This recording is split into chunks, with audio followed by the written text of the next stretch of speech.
Olá! No universo dos carros elétricos e híbridos, a gente fala muito sobre quanto rodam com uma carga ou quão rápido recarregam, né? Mas tem um componente silencioso, quase invisível, que realmente define o valor e a durabilidade desses veículos: a saúde da bateria. Hoje vamos fazer uma exploração a fundo de um documento que está ficando cada vez mais essencial, principalmente no mercado de carros usados. É o Certificado de Estado de Saúde da Bateria, conhecido pela sigla SO. Nossa análise se baseia no material técnico bem interessante de Alberto Maier, de 2024, focado justamente nesse certificado. E a nossa missão aqui é clara: entender o que é esse certificado, por que ele se tornou tão importante, como é que ele funciona na prática e, crucialmente, o impacto que ele está gerando. Isso é vital para quem está pensando em comprar ou vender um elétrico ou híbrido usado e quer fazer um negócio justo, sabe?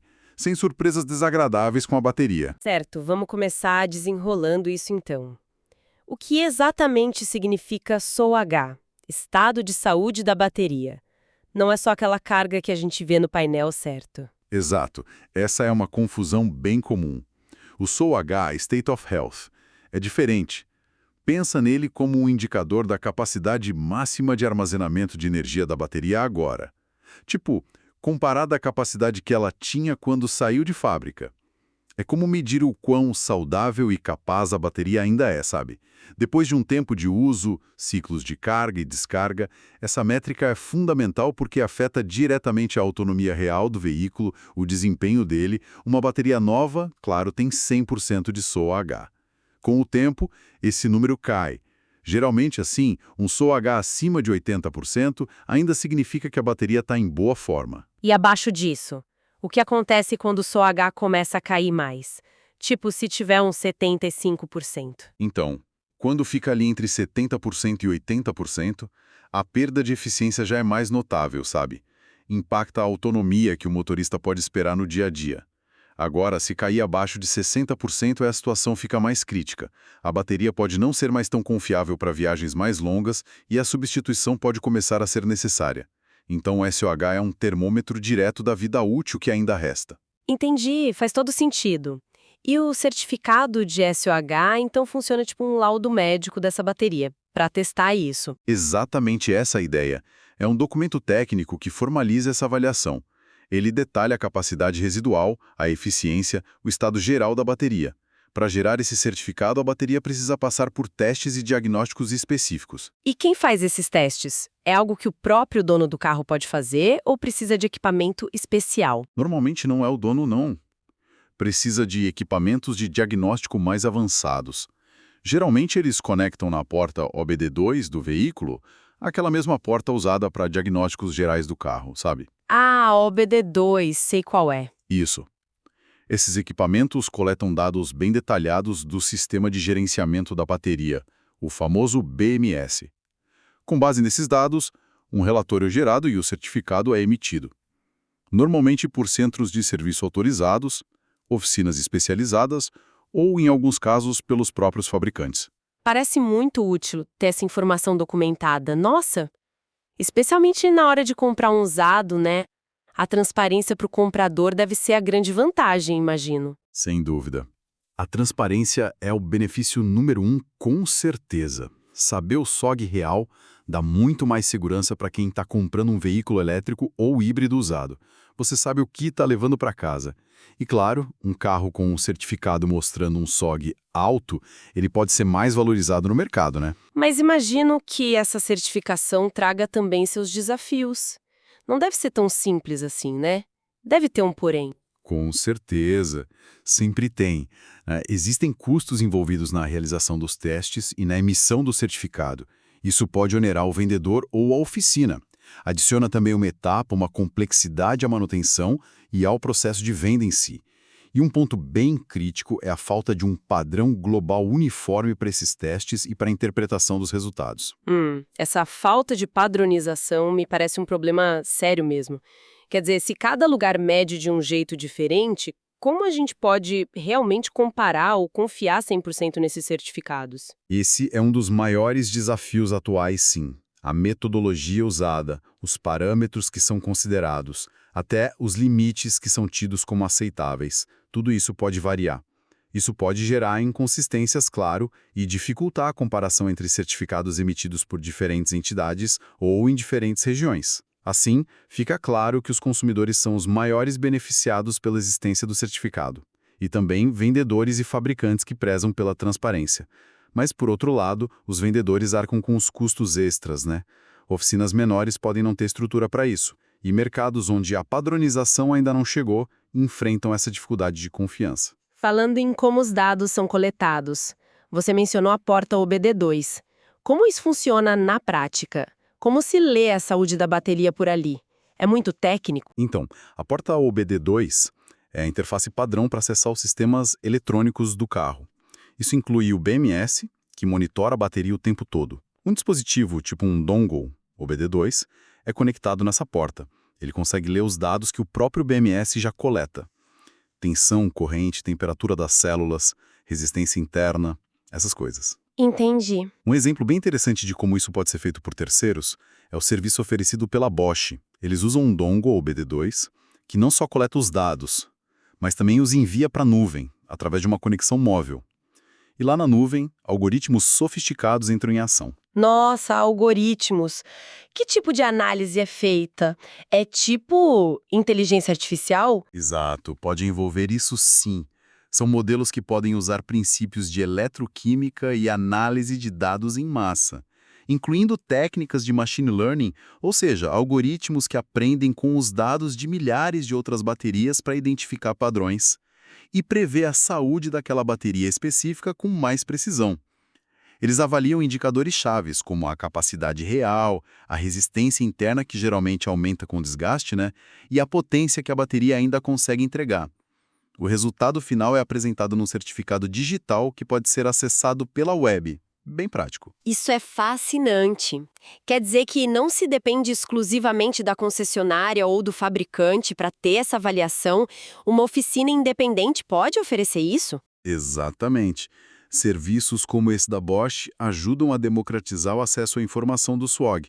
Podem ser usados por frotas de veículos, oficinas independentes, revendedores de usados e até mesmo proprietários individuais que queiram monitorar a saúde da sua bateria. E a análise, nesse caso específico da Bosch, é feita de forma bem conveniente enquanto o carro está estacionado e carregando. Muito bom saber disso. E como os governos estão lidando com essa questão? Existe alguma regulamentação que obriga a apresentação desse certificado? Ouvi dizer que a França saiu na frente nisso. Sim, a França se destacou bastante. Desde janeiro de 2023, virou obrigatório por lei fornecer um certificado de SOC sempre que um veículo elétrico ou híbrido plug-in usado é vendido lá no país. A legislação pode até exigir o certificado em inspeções veiculares periódicas ou depois de reparos importantes na bateria. O objetivo é claro: proteger o consumidor, garantindo transparência e segurança. E o que tem nesse certificado francês? Ele segue um padrão definido lá? Sim, ele detalha a porcentagem de capacidade residual da bateria, pode incluir informações sobre a resistência interna e identifica quem emitiu o certificado, claro. Ele também tem uma validade. Se a venda demorar muito para acontecer, pode ser preciso renovar o certificado. É um passo importante para a padronização, pelo menos dentro da França. Faz sentido ter validade. E outros países estão seguindo esse exemplo da França? Como está a situação na Europa, por exemplo? A tendência é essa, sim. Vários países europeus estão caminhando na mesma direção. Alemanha, Reino Unido, onde a coisa ainda está em discussão, Países Baixos, Suécia, Suíça, todos eles têm ou estão implementando regulamentações que exigem algum tipo de verificação ou certificação do SOAG. Muitas vezes, isso está atrelado às inspeções técnicas obrigatórias dos veículos. Até a China, que é um mercado gigantesco de elétricos, está avançando na padronização desses testes. Os objetivos são sempre os mesmos, né? Transparência, segurança, confiança no mercado de usados, mas os detalhes de como implementar e a frequência das exigências ainda variam bastante, o que reforça aquele desafio da padronização global que a gente falou. Ok, então, juntando tudo isso, a tecnologia para medir existe, a regulamentação está avançando em vários lugares, o que isso significa na prática para o dia a dia de quem está no mercado de usados querendo comprar ou vender um elétrico ou híbrido. Olha, o impacto é bem direto e tem dois lados claros. O lado positivo é o aumento da confiança. É inegável. Compradores se sentem mais seguros ao terem um documento atestando a condição da bateria. Isso é ótimo e pode inclusive ajudar a valorizar veículos com um bom SOH. Pode até estimular mais o mercado de usados de elétricos, que ainda gera uma certa desconfiança em algumas pessoas, né? E o lado negativo? Onde é que a coisa aperta? Bom, aperta no bolso e na complexidade. Primeiro, tem os custos dos testes e dos certificados. Alguém tem que pagar essa conta, e geralmente é o vendedor. Aumenta a burocracia para vendedores e oficinas também. E aqui vem um ponto bem crucial. Veículos com SOH baixo, digamos abaixo de 70%, podem sofrer uma desvalorização muito acentuada. Fica mais difícil vender esses carros. Ou então, o vendedor tem que dar um desconto considerável. Isso toca num ponto que o material que a gente está usando mencionava, sobre a vida útil dos elétricos na Europa, que às vezes acaba pouco depois da garantia, porque a troca da bateria cara demais, né? Essa transparência do SOH não acaba por jogar a luz mais rápido sobre quais carros estão chegando nesse ponto de inviabilidade econômica? Exatamente. Você pegou o ponto central. A visibilidade do SOH traz essa realidade à tona de forma muito mais explícita. Se um carro tem, sei lá, 65% de SOH e já está fora da garantia, o comprador sabe que a substituição da bateria pode estar relativamente próxima. E o custo disso é altíssimo. Isso pressiona o valor do carro para baixo, mas muito mesmo. E pode sim acelerar a decisão de descarte em comparação com um carro a combustão, onde o motor talvez possa ser retificado por um custo menor. Afeta diretamente proprietários e revendedores que têm em estoque carros mais antigos ou com baterias já mais desgastadas. É um impacto forte no valor residual. Complicado. E as montadoras, as fabricantes dos carros, como elas encaram essa obrigatoriedade do certificado? Imagino que a reação não seja unânime, né? Deve ter muita discussão interna. Longe disso. A reação foi bastante mista, como era de se esperar. Por um lado, muitas marcas apoiaram a iniciativa, especialmente aquelas com forte reputação em veículos elétricos e que já oferecem garantias longas para baterias, tipo 8 anos ou 160 mil quilômetros, que é bem comum. Empresas como Renault e Nissan, por exemplo, viram nisso uma forma de reforçar a confiança do consumidor e até destacar a durabilidade das suas baterias. Toyota, Hyundai, Kia, conhecidas pelo foco em qualidade, também mostraram posturas mais favoráveis. Da mesma forma, montadoras de luxo como Mercedes-Benz, Jaguar, Porsche, Volvo, Lexus, Audi, que vendem qualidade e tecnologia de ponta, geralmente veem a transparência do SOH como algo positivo para a imagem delas. Mas houve críticas e preocupações também, certo? Quem reclamou mais? Sim, e algumas foram bem vocais. O grupo Stellantis, por exemplo, que engloba marcas como Peugeot, Citroën, Fiat, Jeep, foi um dos mais cautelosos. Eles apontaram os custos adicionais para a rede de concessionárias e oficinas, a complexidade administrativa, a já mencionada falta de padronização dos testes e, crucialmente, o risco de desvalorização acelerada de veículos usados com baterias mais gastas que eles possam ter em estoque ou que estejam no mercado. Essa preocupação da Stellantis com a desvalorização não é justamente o cerne da questão para o consumidor? Quer dizer, o certificado está só revelando uma verdade que impacta o valor, não? É um ótimo ponto, exatamente isso. De certa forma, a preocupação da indústria reflete o benefício para o consumidor. O certificado força uma precificação mais realista, baseada na condição real da bateria. Algumas montadoras chinesas, como a JAC Motors, também expressaram receio sobre custos e complexidade, enquanto outras, como a BYD e a GWM, que estão investindo pesado na expansão global, foram mais favoráveis. Elas veem a certificação como uma maneira de construir confiança em mercados novos para elas, como o europeu. Entendi as diferentes posições. Agora falando em SOH baixo e desgaste. Existe algo que quem já tem um carro elétrico possa fazer no dia a dia para tentar preservar ao máximo a saúde da bateria, para ela durar mais com um SOH alto? Com certeza. O estilo de uso e os hábitos de carregamento têm um impacto direto na longevidade da bateria. Dá para fazer bastante coisa. Algumas dicas importantes, baseadas nas recomendações gerais. Primeiro, evitar dirigir de forma muito agressiva. Acelerações e frenagens muito fortes consomem mais energia e estressam a bateria. Usar o modo eco do carro pode ajudar bastante nisso. Segundo, limitar o uso frequente de carregadores ultra rápidos, aqueles de corrente contínua, DC.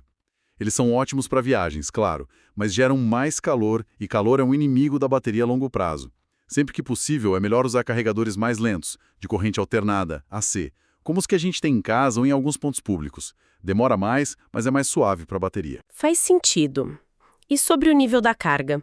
Ouvi dizer que não é bom carregar até 100% sempre, nem deixar zerar. É verdade? É verdade, sim. Terceiro ponto importante: cuidar dos níveis de carga. Não é bom deixar a bateria descarregar completamente, tipo abaixo de 10 ou 20% com frequência. E também não é ideal mantê-la sempre em 100%. O ideal para o uso diário para a maioria das pessoas é tentar manter a carga na faixa entre 20% e 80%. Deixar carregar até 100% só quando for precisar de autonomia máxima, tipo antes de uma viagem longa. Interessante essa faixa de 20% a 80%. E quanto à temperatura? Ela influencia muito na saúde da bateria? Muito. Temperaturas extremas, tanto o calor excessivo quanto o frio intenso, são prejudiciais. A bateria funciona melhor numa faixa de temperatura mais amena. Então, deve-se evitar estacionar o carro por longos períodos sob sol forte e direto, principalmente no verão. E depois de usar o carro intensamente, se der esperar um pouquinho para a bateria esfriar antes de conectar no carregador. No frio extremo, também é bom deixar a bateria aquecer um pouco rodando devagar antes de exigir desempenho máximo dela. Outras dicas: usar o veículo regularmente, mesmo que para trajetos curtos. Bateria de lítio não gosta de ficar parada por meses a fio. Se for precisar deixar o carro parado por muito tempo, o ideal é deixar a carga entre 50% e 80%, não cheia nem vazia. E por fim, algo simples: desconectar o carro assim que a carga estiver completa, especialmente se não tiver um sistema inteligente que corte energia. Isso evita sobreaquecimento desnecessário. Ótimas dicas práticas. Acho que muita gente não sabe desses detalhes. Agora, só para ter certeza absoluta que ficou claro para todo mundo. O SOH, estado de saúde, não é a mesma porcentagem de bateria que a gente vê no painel do carro no dia a dia, correto? São coisas diferentes. Correto. É fundamental não confundir. São coisas bem diferentes, sim. A porcentagem que a gente vê no painel é o SOC, State of Charge, ou estado de carga. Ele indica quanta energia está armazenada na bateria naquele exato momento. Funciona como um medidor de combustível de um carro a combustão, sabe? Varia de 0 a 100% conforme você usa ou recarrega o carro. Ok. O SOC é o tanque cheio ou vazio do momento. Exato. Já o SOG, o estado de saúde, como a gente falou bastante, mede a capacidade máxima que a bateria ainda tem de reter carga, comparando com quando ela era nova. É um indicador da saúde a longo prazo. Ele começa em 100% e vai diminuindo com o tempo e o uso. Podemos usar aquela analogia. SOC é o quão cheio está o seu tanque de combustível agora. O SOG é qual o tamanho máximo que esse tanque ainda consegue ter, comparado ao tamanho original dele lá da fábrica. Com o tempo, o tanque da bateria vai encolhendo um pouquinho. Ah, perfeita essa analogia do tanque encolhendo. Acho que agora ficou claríssimo. E ambos, SOC e SOH, são informações vitais para o sistema de gerenciamento da bateria, o BMS, operar corretamente. O SOC ajuda o motorista a planejar o uso diário, a autonomia para o próximo trajeto, né? O SOH ajuda a prever a vida útil restante da bateria e a planejar futuras manutenções ou a eventual substituição. E sim, existem métodos técnicos diferentes e bem complexos que o BMS usa para estimar cada um deles, como medição de tensão, contagem de corrente, filtros de calma, mas isso já é mais técnico. Uau, quanta informação importante. Fica muito claro que o certificado de SOH não é só um papelzinho, né? É uma ferramenta poderosa para trazer transparência e confiança para o mercado de veículos elétricos e híbridos, principalmente no segmento de usados que está crescendo tanto. Exatamente. Ele representa um equilíbrio bem delicado entre os benefícios da informação clara para o consumidor e os desafios de custo, complexidade e padronização para a indústria automotiva. Mas a tendência global parece clara. Uma adoção cada vez maior dessa prática, buscando mercados mais seguros e transparentes para todo mundo. E considerando aquele ponto que a gente levantou antes, sobre a vida útil dos elétricos e o custo altíssimo de substituição das baterias, que pode levar ao descarte prematuro desses carros. Sim, essa é uma questão crucial para a sustentabilidade da eletrificação como um todo. Não adianta ser limpo para rodar se o descarte é um problema, né? E isso levanta uma reflexão importante para o futuro. Como essa monitorização padronizada e mais generalizada do Soil Weight, que a gente está discutindo aqui, poderia ir além de só proteger o consumidor na hora da compra? Será que ela não poderia ser a chave para impulsionar de forma mais eficaz o mercado de segunda vida para essas baterias?